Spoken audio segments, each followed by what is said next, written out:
Okay. Scriptures tell a story. Not all stories are true, and many times their meanings change based upon new understandings. But scriptures speak to a people striving for the divine and their relationship with God as they know God.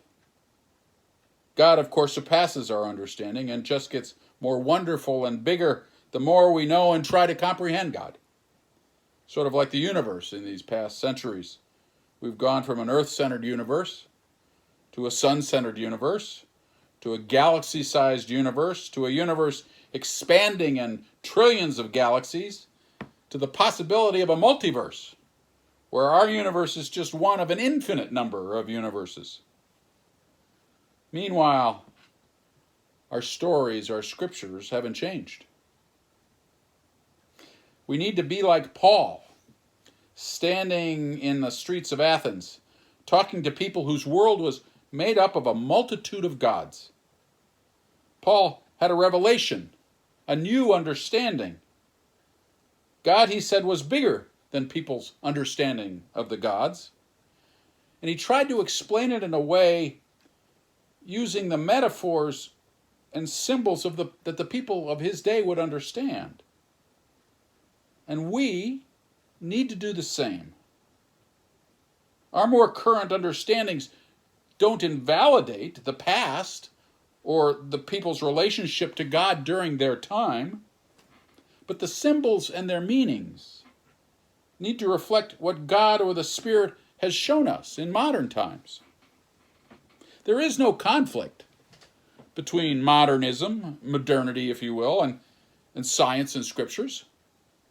Just because, for example, we now know that we're not all descended from 8 people in the ark with Noah, that God truly did not wipe out all life in a global flood, doesn't mean that a catastrophic event didn't happen, or that forever life-changing events don't happen in human existence from time to time and from region to region.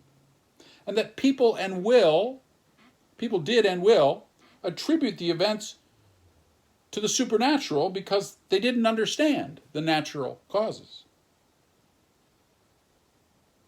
To see God, though, as a puppet master managing our lives is to see God the way the Athenians saw God. God wasn't waiting for Noah to finish his ark before a flood happened. God didn't create this COVID-19 for some purpose, to test us or to punish us or one country or another for failing to do this or that. The truth is, however, as the writer of 1 Peter tells us, that even if as we suffer under our current trials, we are blessed. We don't have authorities persecuting us as they did when the book of 1 Peter was written. We have our own problems. Yet, we are blessed. We should not be cowed, nor lose heart. The writer of John in the Gospel told us that Jesus said to his disciples, "If you love me, you will keep my commandments." He sort of acknowledged how hard that might be at times, because he told them that the Holy Spirit, the advocate, as he called it, would be with them to give them the strength and courage that they needed. Well, that Holy Spirit did come to them, as we learn in the story of Pentecost, did come and inspire them, and it also comes and inspires us. And we still need to do the work that we've been given to do, which is to love one another. And in the coming months, that may be hard because loving you, or you loving one another, may mean we cannot and will not see each other in the ways that we would like. It may mean our worship and our community will change in ways and never come back to the way it was before. Change in ways we don't know. We do this and make these sacrifices out of love and concern for each other. And we look to the Scriptures for our guidance to deal with the trials, even though these trials weren't mentioned in the stories that the Scriptures contain. We, for example, don't follow the purity laws laid out by the Torah. Yet they were followed so that a people would not sicken and die. That because of lack of refrigeration or proper cooking techniques, certain foods might sicken you. So don't eat them.